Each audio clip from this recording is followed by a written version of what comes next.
गरीबी सिर्फ पैसों की कमी का नाम नहीं है, हम अपनी बेसिक नीड्स भी पूरी नहीं कर पाते हैं।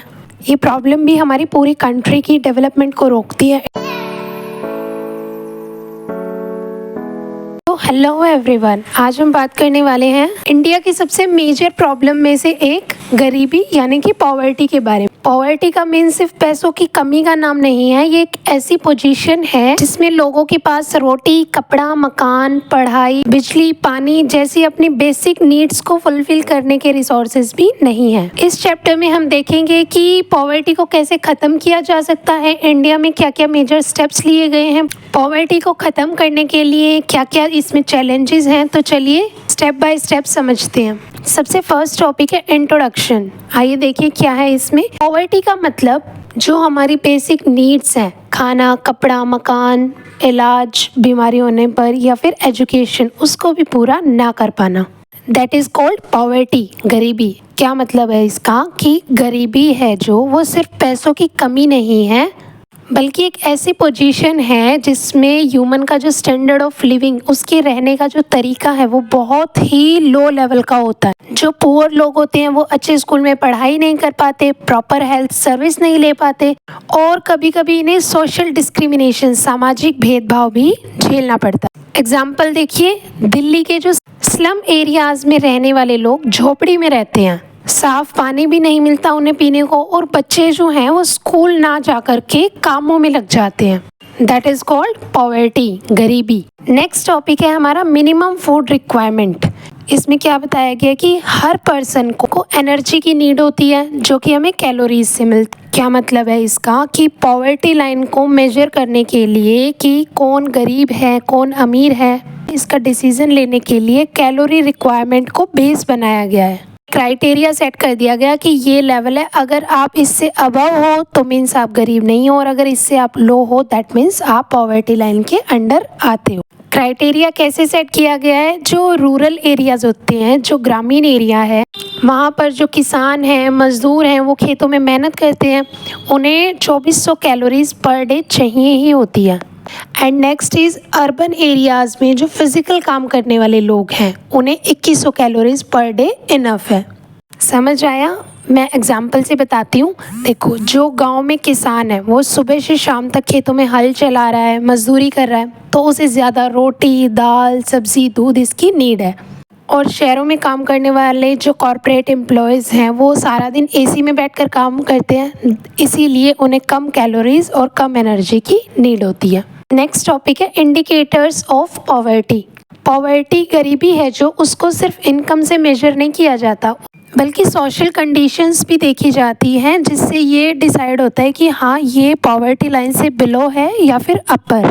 जिसमें हमारा फर्स्ट इंडिकेटर है इकोनॉमिक इंडिकेटर। इसमें इनकम और कंजम्पशन एक्सपेंडिचर के आधार पर गरीबी को मेजर किया जाता है। एग्जाम्पल से समझते हैं, अगर किसी फैमिली की मंथली इनकम 5000 है और उनकी जो बेसिक नीड्स हैं उन पर 7000 खर्च हो रहा है तो वो भी फैमिली हमारी गरीब मानी जाएगी। नेक्स्ट है सोशल इंडिकेटर, मीन्स जो गरीबी का असर है वो सोसाइटी के अलग अलग पॉइंट्स पर भी पड़ता है। कैसे? जैसे कि इलिटरेसी, मेल न्यूट्रिशन मीन्स कुपोषित, इन्फेंट मोरालिटी, बच्चों की जल्दी मौत होना, या फिर लैक ऑफ सैनिटेशन, स्वच्छता की कमी होना, बिजली की कमी होना, पीने के लिए साफ पानी अवेलेबल ना होना। एग्जाम्पल से समझते हैं, जो झुग्गी झोपड़ियों में रहने वाले बच्चे होते हैं वो मोस्टली कुपोषित होते हैं क्योंकि उन्हें टाइम पर खाना नहीं मिल रहा, हेल्थ से रिलेटेड फैसिलिटीज़ नहीं मिल रही, पीने के लिए साफ़ पानी, साफ़ टॉयलेट अवेलेबल नहीं है। ये हमारे जो हैं पॉइंट्स, ये पॉवर्टी के सोशल इंडिकेटर्स हैं। Next, causes of poverty in India. इसमें हमारे अलग अलग कॉज हैं, अलग अलग कारण हैं, जिसमें सबसे फर्स्ट है हिस्टोरिकल कॉजेज़। इसमें क्या बताया गया है, जब ब्रिटिशर्स का रूल था इंडिया पर तो उन्होंने इंडस्ट्रीज़ और हैंडीक्राफ्ट्स हैं जो वो पूरी तरीके से बर्बाद कर दिए थे। फार्मर से एक्सट्रीम लेवल पे जा कर के टैक्स लिया गया था। एग्जाम्पल से समझते हैं, बंगाल के जो बुनकर थे, जो हैंड वर्क वाले लोग थे, उनको ज़बरदस्ती कपड़ा बुनने से रोका गया, जिसकी वजह से उनके पास पैसे की बहुत कमी हो गई और उन्हें भूख का सामना करना पड़ा और भूख की वजह से ही कई वहाँ पर जो बंगाली थे बुनकर वगैरह उनकी मौत भी हो गई। नेक्स्ट है slow economic growth. As we know independence के बाद जो ग्रोथ थी हमारी कंट्री की वो बहुत ही स्लो रही थी और हमारी पॉपुलेशन बहुत तेज़ी से बढ़ रही थी। इनकम और पॉपुलेशन का जो बैलेंस था ना वो मैच हो ही नहीं पाया। इस वजह से काफ़ी सारे प्रॉब्लम्स को फेस करना पड़ा था लोगों को। नेक्स्ट है पॉपुलेशन एक्सप्लॉयजन। इसमें बताया गया है कि पॉपुलेशन बहुत तेज़ी से बढ़ी है हमारी इंडिपेंडेंस के बाद, जिसकी वजह से रिसोर्सेज पर भी प्रेशर पड़ा, ज़मीनें छोटी होती गई। ज़मीनें छोटी होने से क्या मतलब है, एक एग्जांपल से समझो। पहले 100 गज ज़मीन थी, उसमें रहते थे 20 लोग, ठीक है, और 1 साल या 2 साल बाद उसी 100 गज ज़मीन पर रहने लगे 5000 लोग। तो पर पर्सन के अकॉर्डिंग कुछ रह ही नहीं गया ना कि किसके हिस्से में कितनी ज़मीन है। मीन्स बिल्कुल ऐसे है कि एक पैर रखा और आपका हिस्सा ख़त्म। और जो एक्स्ट्रा पॉपुलेशन थी उनके लिए schools, hospital, houses, job create करना भी बहुत मुश्किल हो रहा था। लोग ज़्यादा हो रहे थे, मीन्स पॉपुलेशन बढ़ रही थी और इनकम जो पर पर्सन थी वो कम होती जा रही थी, जो कि हमारा एक मेन कॉज है पॉवर्टी इंक्रीज होने का। नेक्स्ट पॉइंट है हमारा अनएम्प्लॉयमेंट एंड अंडर एम्प्लॉयमेंट। इसमें क्या बताया गया है कि इंडिया में जो पॉपुलेशन है हमारी, जो लोग हैं, उनको रेगुलर और स्टेबल जॉब्स नहीं मिलती। जैसे कि एग्रीकल्चरल सेक्टर है, उसमें सिर्फ 4 महीने के ही काम होता है, बाकी 8 महीने वेस्ट हैं। 8 महीने आप बेरोजगार रहते हो, है ना। मैंने बताया था ना आपको, प्राइमरी सेक्टर में, जिसको हम एग्रीकल्चरल सेक्टर भी बोलते हैं, उसमें आपको काम कब मिला, या तो फसल बुआई के टाइम पर या फिर फसल कटाई के टाइम पर। बीच का जो टाइम है जब फसल ग्रो कर रही होती है तब तक आप वेस्ट है, कुछ काम ही नहीं है आप लोगों के पास। आगे क्या बताया गया है कि बहुत सारे जो लोग हैं वो अंडर एम्प्लॉयड है, मीन्स उनकी जो क्वालिफिकेशन है उसके अकॉर्डिंग उन्हें काम मिल ही नहीं रहा। एक एग्जांपल से समझो, आपने एक स्टूडेंट है, उसने MBA की हुई है, अब उसकी क्वालिफिकेशन के अकॉर्डिंग तो उसको फाइनेंस में या फिर बैंकिंग सेक्टर बहुत अच्छी जॉब मिलनी चाहिए ना, बट कुछ है ही नहीं, जॉब अपॉर्चुनिटी ही नहीं है। इस वजह से उसको काम क्या करना पड़ा, एक छोटे मोटे क्लर्क का काम करना पड़ रहा है। नेक्स्ट है हमारा सोशल फैक्टर। ये भी हमारा गरीबी का एक इम्पॉर्टेंट सोर्स ही लगा लो, क्योंकि बहुत सारे गांव ऐसे हैं जहां पर दलितों को अलग अलग रिसोर्सेज हैं वो यूज़ करने से रोका जाता है। कैसे, मतलब बहुत सारी जगह ऐसी हैं जहां पर आज भी कास्ट को लेके, उसके वो अनपढ़ है या फिर पढ़ा लिखा, इस चीज़ को लेके, जेंडर, भाई मेल है या फीमेल है, और भी बहुत सारी चीज़ें हैं जिस वजह से उनके साथ डिस्क्रिमिनेशन, भेदभाव किया जाता है बहुत सारी जगहों पर। ये भी हमारी पॉवर्टी का एक बहुत बड़ा रीज़न है। नेक्स्ट पॉइंट हमें क्या दिया गया, inequality in income and assets. ठीक है, इसमें क्या बताया गया है, इंडिया में जो वेल्थ और जो लैंड है वो लोगों के पास लिमिटेड ही है, मतलब कुछ कुछ लोगों के पास ही है, जिस वजह से क्या हो रहा है कि रिच पर्सन है वो और रिच होते जा रहे हैं, क्योंकि उनके पास कैपिटल है, लैंड है, इंडस्ट्रीज वगैरह हैं जहाँ पर वो अपनी फसल भी उगा सकते हैं, इंडस्ट्रीज में काम भी कर सकते हैं, और उनके पास इन्वेस्टमेंट के लिए कैपिटल भी है। वो लाइन आपने सुनी होगी ना कि पैसे से पैसा बढ़ता है, उनके पास पैसा है इसीलिए वो और अर्न कर पा रहे हैं। तो इसीलिए रिच जो पर्सन है वो और रिच होते जा रहे हैं, और जो पुअर पर्सन है वो और भी ज़्यादा पुअर होते जा रहे हैं। क्यों? क्योंकि उनके पास जो प्रोडक्टिव रिसोर्स हैं जो उनके यूज़फुल हो सके, वो ऐसे रिसोर्स उनके पास नहीं है। लास्ट है हमारा lack of capital and infrastructure. As we know industries और जो डेवलपमेंट के लिए कैपिटल यानी कि मनी, मशीन्स, इनका होना बहुत ज़रूरी है। और infrastructure means road, electricity, hospital, schools, ये बहुत ज़रूरी है ना।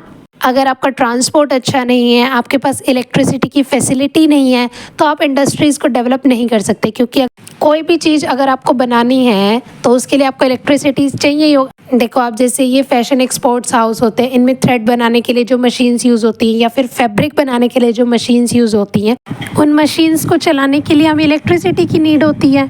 और अगर मशीन्स नहीं चलेंगी तो हमारी फैक्ट्री की जो डेवलपमेंट है वो ऑटोमेटिक ही स्लो हो जाएगी, है ना। आगे देखिए, जो हेल्थ और एजुकेशन है उनका वीक सिस्टम होने की वजह से ह्यूमन रिसोर्सेज हैं जो वीक रह जाते हैं, और जिस वजह से प्रोडक्टिविटी भी कम हो जाती है। क्या मतलब है इसका, अगर आपके पास अच्छी हेल्थ फैसिलिटीज़ नहीं होंगी तो आप प्रॉपर इलाज वगैरह नहीं हो पाएगा, इस वजह से वो लोग ना ही अच्छा काम कर पाएंगे, ना ही अच्छी प्रोडक्टिविटी होगी। आइए देखिए, नेक्स्ट टॉपिक है हमारा poverty line in India. Poverty line का क्या मतलब है, वो मिनिमम आय, इनकम या फिर खर्च, एक्सपेंडिचर का वो लेवल जो किसी पर्सन या फिर उसकी फैमिली की बेसिक नीड्स को फुलफ़िल करने के लिए रिक्वायरमेंट है। ठीक है, यानी इतना पैसा, इतनी कैपिटल तो होनी चाहिए कि वो अपना खाना, कपड़ा, मकान, दवाई जैसी ज़रूरी चीज़ें उसे मिल सके। अगर किसी के पास ये चीज़ें भी, बेसिक नीड्स पूरी करने के लिए भी अपने संसाधन नहीं है, रिसोर्सेज नहीं है, तो वो गरीब माना जाएगा। ओके, अब आप लोगों के माइंड में ये ज़रूर आया होगा कि ये पॉवर्टी लाइन है, इसको आखिर डिसाइड कौन करता है कि कौन इसके अबव है या कौन इसके बिलो है ना? आया होगा, मैं बताती हूँ। प्लानिंग कमीशन, अब तो ये नीति आयोग हो गया है, बट प्लानिंग कमीशन ने इसे डिसाइड किया है कि पॉवर्टी लाइन कितने लेवल पे रखी जाएगी। ठीक है, डाटा कहाँ से आता है कि कौन इससे अबव है, कौन इससे नीचे? इसका डाटा हम लेते हैं NSSO यानी नेशनल सैंपल सर्वे ऑर्गेनाइजेशन। इनका सर्वे होता है, इसके बिहाफ पे डिसाइड किया जाता है कि कौन पॉवर्टी लाइन के अबव है या कौन उसके बिलो है। ये जो सर्वे है, इसमें हमारे इनकम और हमारे एक्सपेंडिचर, इसका एक्सपेंडिचर होता है खर्च की, कितना हमने खर्च किया, उसका रिकॉर्ड रखा जाता है और फिर डिसाइड किया जाता है कि कितनी आय या फिर कितनी खर्च वाले लोगों को गरीब माना जाएगा या फिर किसको उनसे ऊपर माना जाएगा। ग्रामीण और अर्बन, शहरी क्षेत्र के लोगों के लिए अलग अलग क्राइटेरिया डिसाइड किया गया। कैलोरीज रिक्वायरमेंट, खाने की चीज़ों से जो हमें एनर्जी मिलती है वो भी डिसाइडेड है कि जैसे मैंने आपको बताया भी था, 2400 कैलोरीज गांव वालों के लिए और 2100 हमारी शहर वालों के लिए। शहरी जो अर्बन एरियाज़ में रहने वाले लोग हैं, इनकी कम क्यों है? क्योंकि इनके पास फिजिकल एक्टिविटी वाले काम जो हैं वो बहुत कम होते हैं। जैसे गांव में तो किसान हल चला रहा है, खेती कर रहा है, गायों का दूध निकाल रहा है, ये सब। और शहर में कॉर्पोरेट एम्प्लॉयज़ जो हैं वो हमारा सारा दिन AC में बैठकर अपना लैपटॉप पे काम कर रहे हैं। नेक्स्ट है हमारा मंथली एक्सपेंडिचर। ये आपकी बुक में एक तेंदुलकर मेथड दिया गया है, इसी के अकॉर्डिंग डाटा उठाया है। जो रूरल हैं एरियाज़ के लोग, उनको 816 पर पर्सन पर मंथ इनकम उनकी डिसाइड की गई है कि इतना इनका खर्चा होता है। और अर्बन एरियाज़ में है 1000 पर person and per month. Difference क्यों है? क्योंकि गांव में जो एजुकेशन फैसिलिटीज़ होती हैं, हेल्थ फैसिलिटीज़ होती हैं, ट्रांसपोर्ट फैसिलिटीज़ होती हैं, इनके जो रेट्स हैं, प्राइस है, एज़ कम्पेयर टू सिटी के लो हैं। जबकि जो शहरी एरियाज़ हैं, सिटीज़ में हैं, इन सब का खर्चा ही ज़्यादा होता है। प्राइवेट स्कूल्स हो गए, हॉस्पिटल्स हो गए, हाउस रेंट्स वगैरह हो गया, ट्रांसपोर्ट। इसीलिए अर्बन पॉवर्टी लाइन जो है वो थोड़ी ऊंची रखी गई है। ठीक है, आज के लिए इतना ही। बाकी के बचे हुए टॉपिक्स हम अपनी कल नेक्स्ट वीडियो में कवर करेंगे। तब तक के लिए पढ़ते रहिए, मस्त रहिए, खुश रहिए। एंड अगर आपको कहीं भी किसी भी टॉपिक में कोई भी डाउट या क्वेरी है तो do tell me in comment section. And one last, don't forget to hit like, comment, share and subscribe to my YouTube channel back to school. Bye bye.